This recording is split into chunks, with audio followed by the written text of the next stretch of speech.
Assalamualaikum warahmatullahi wabarakatuh.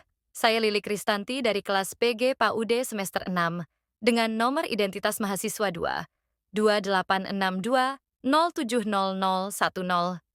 Selamat datang di dunia pendidikan anak usia dini, tempat di mana tumbuh kembang anak menjadi prioritas utama. Salah satu lingkungan penting dalam pendidikan awal adalah Taman Pengasuhan Anak, TPA. Apakah Anda tahu apa peran TPA dalam mendukung masa keemasan anak? Taman Pengasuhan Anak adalah tempat di mana anak-anak usia dini mendapatkan pendidikan dan pengasuhan sebelum mereka memasuki sekolah formal. Di sini, anak tidak hanya bermain, tetapi juga belajar mengenali dunia di sekitar mereka.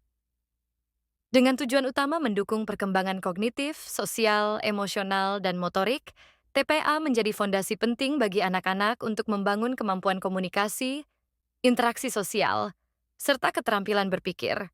TPA memastikan anak-anak mendapatkan lingkungan yang aman, nyaman, dan mendukung eksplorasi sehingga mereka bisa tumbuh dengan optimal. Perkembangan anak dalam TPA mencakup berbagai aspek yang sangat penting. 1. Pertumbuhan fisik.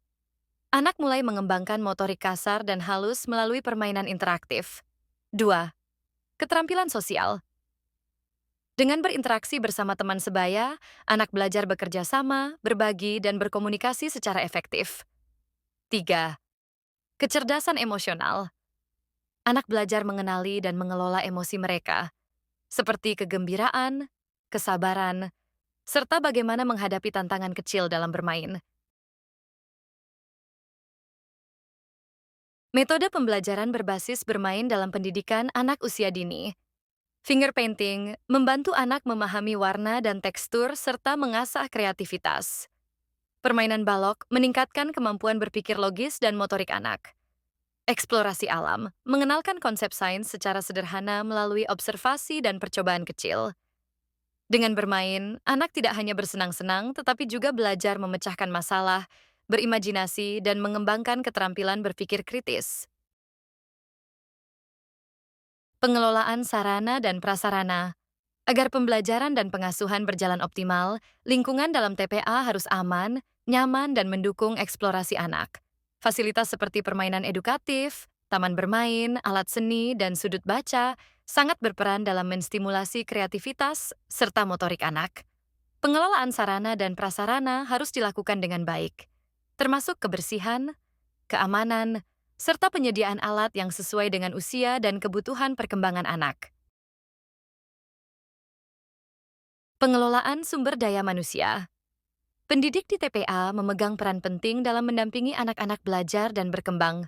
Tenaga pendidik harus memiliki keterampilan khusus dalam memahami psikologi anak dan metode pembelajaran yang sesuai. Pelatihan berkelanjutan sangat dibutuhkan agar guru dapat terus meningkatkan metode pengajaran berbasis bermain yang kreatif dan inovatif. Kerjasama antara orang tua dan tenaga pendidik harus dibangun agar proses pembelajaran dan pengasuhan anak berjalan dengan optimal. Dengan pengelolaan yang baik, Taman Pengasuhan Anak bukan hanya sekadar tempat penitipan, tetapi juga menjadi lingkungan belajar yang membantu anak tumbuh dengan bahagia dan cerdas. Terima kasih telah menyaksikan video ini. Mari kita dukung pendidikan anak usia dini dengan pengelolaan TPA yang berkualitas, karena investasi dalam pendidikan anak adalah investasi bagi masa depan bangsa.